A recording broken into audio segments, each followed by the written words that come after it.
sejam muito bem-vindos ao Golden Hour Coliseu, um programa que foi pensado para trazer várias curiosidades de temas diversos. E o nosso tema de hoje é a conexão entre o universo dos aviões e dos relógios. E para isso nós temos um convidado especial, o piloto pentacampeão de acrobacias aéreas de precisão, Francis Barros.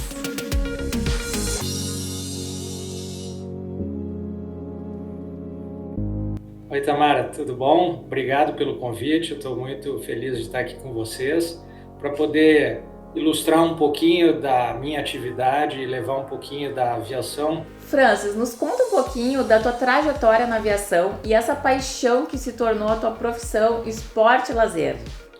Bom, eu tive a felicidade de, desde muito cedo, ser apaixonado por carros e aviões. E a minha família teve a sensibilidade de perceber isso e em retribuição a um processo seletivo que eu fiz para ingressar num colégio em Porto Alegre, onde eu nasci, eles me retribuíram com um curso de aeromodelismo, que depois acabou se chamando curso de iniciação aeronáutica, num aeroclube chamado Aeroclube do Rio Grande do Sul, que era próximo a Porto Alegre, no bairro de Belém Novo, ou seja, eu tive a felicidade de estar em um lugar que tinha uma instituição de ensino aeronáutico muito forte. Então eu acabei despendendo os meus finais de semana nesse aeroclube, aprendendo aviação, e obviamente o caminho natural foi transformar aquela paixão de criança em uma profissão. Só que eu percebi desde muito cedo que eu também, além do amor pela profissão, pelo fato de ser um piloto de linha aérea, viajar em grandes aviões e de ir A para B, eu gostava muito da mecânica, da pilotagem. E com isso veio a atividade da acrobacia aérea. Certamente você orgulha todos nós brasileiros por ter conquistado tantos títulos na categoria de acrobacia aérea de precisão. Eu separei aqui um vídeo que eu gostaria de compartilhar para que todos que estão nos assistindo entendam e apreciem um pouco mais do espetáculo que você executa nos ares.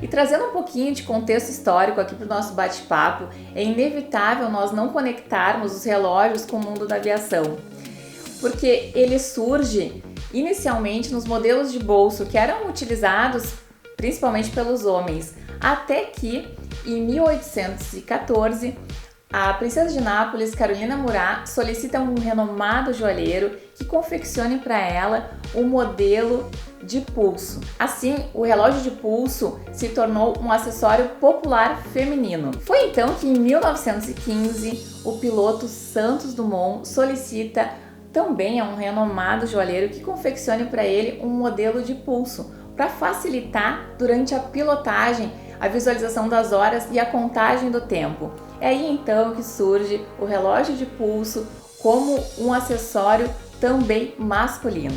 Francis, e agora que a gente também conheceu um pouquinho sobre esse contexto histórico, conta para nós qual que é a importância do relógio na tua rotina e no teu cotidiano.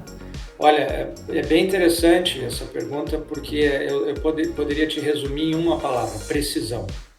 A precisão é fundamental não só na atividade como piloto de linha aérea, para manter os voos on time, que a gente chama, no horário para o passageiro, que é o que ele deseja depois da segurança de voo, como na acrobacia, a precisão das manobras, porque a acrobacia aérea ela é julgada como o piloto voa preciso. É como se fosse a ginástica olímpica, quando a gente vê aquelas atletas e a nossa querida Rebeca, que ganhou nossa medalha de ouro, fazendo aquelas manobras com precisão. A acrobacia aérea ela é julgada da mesma forma. Quando você começa uma demonstração, quando você começa um voo de competição, você começa com nota 10. E à medida que você vai errando, eles vão te descontando daquela nota 10. Obviamente ganha quem tiver a nota mais alta, mas é interessante esclarecer para as pessoas que a gente sempre, todo atleta começa com 10. E aí você, à medida que vai voando, vai cometendo os erros, vai tendo o downgrade da sua nota. E o relógio, ele te complementa, e é importante que você tenha um relógio preciso para que você faça aquele seu trabalho de acordo com o que você precisa, que é exatamente, como eu falei, na linha aérea o horário e na acrobacia aérea a precisão das manobras. A Oriente, que é uma marca japonesa, ela se destaca por suas tecnologias de precisão. E um modelo de destaque é o Oriente Flytech, que busca a precisão acima de tudo e que traz dentro da sua aerodinâmica toda a inspiração nos painéis dos aviões, com funções específicas como o cronógrafo e a régua de cálculo. Francis, e fala para nós assim como que fica na prática, quanto que essas funções de cronógrafo e régua de cálculo elas podem colaborar e facilitar na rotina de um piloto? Bom, para mim como piloto elas são fundamentais e eu vou dar 2 exemplos aqui. A parte de cronógrafo ela é importante, por exemplo, entre outras, para a gente monitorar a autonomia do voo. É importante que você saiba, como piloto de linha aérea, quanto tempo você está com os motores em funcionamento para você poder saber qual é a sua autonomia de voo.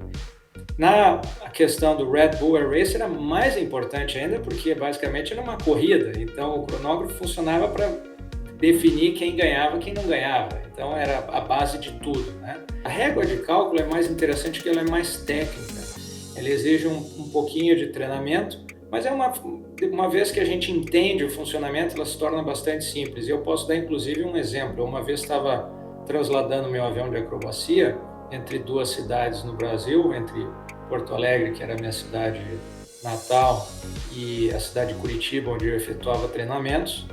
E o meu sistema de navegação aérea, o meu GPS, perdeu o sinal.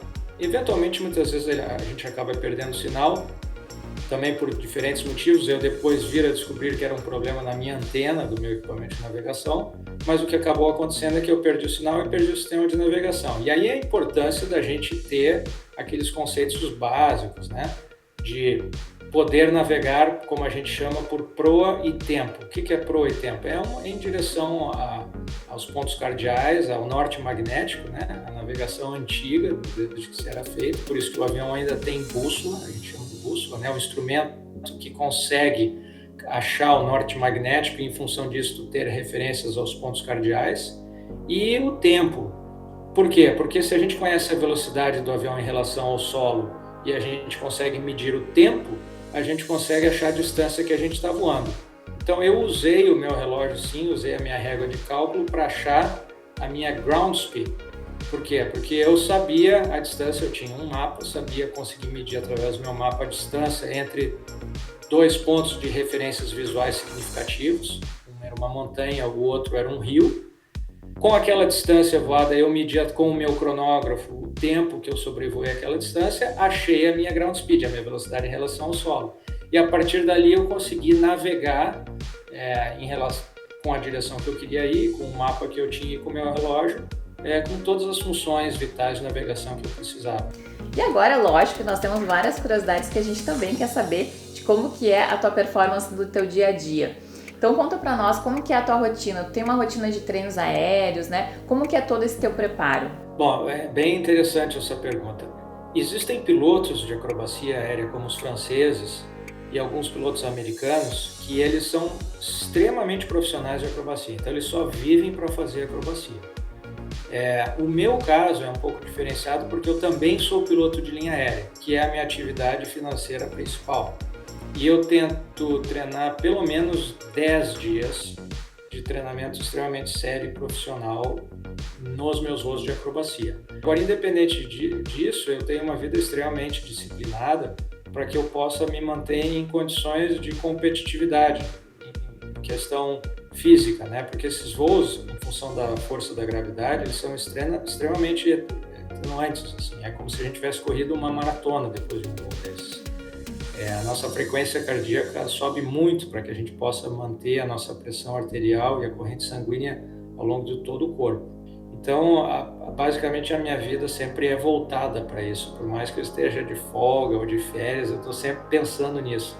Mas é que eu acho que isso faz parte de todo atleta. Se a gente não está com esse mindset, né, de tentar sempre buscar o melhor, não é nem a questão de ser competitivo ou não, mas é a questão da gente não evoluir, porque eu acho que todo atleta, na verdade, a maior competição é consigo mesmo, a gente está tentando sempre melhorar. E eu acho que essa é a grande beleza do esporte. Francis, muito obrigada pela tua participação aqui conosco e por trazer tantas informações super interessantes. Então eu queria agradecer a você, a sua equipe e principalmente a Coliseu e ao Grupo Oriente pela iniciativa bacana de eu poder trazer um pouquinho, uma sementinha para as pessoas sobre o que é aviação. Muito obrigada a todos, espero que vocês tenham gostado e até a próxima. Aproveitem agora mais um vídeo com o show aéreo de Francis Barros.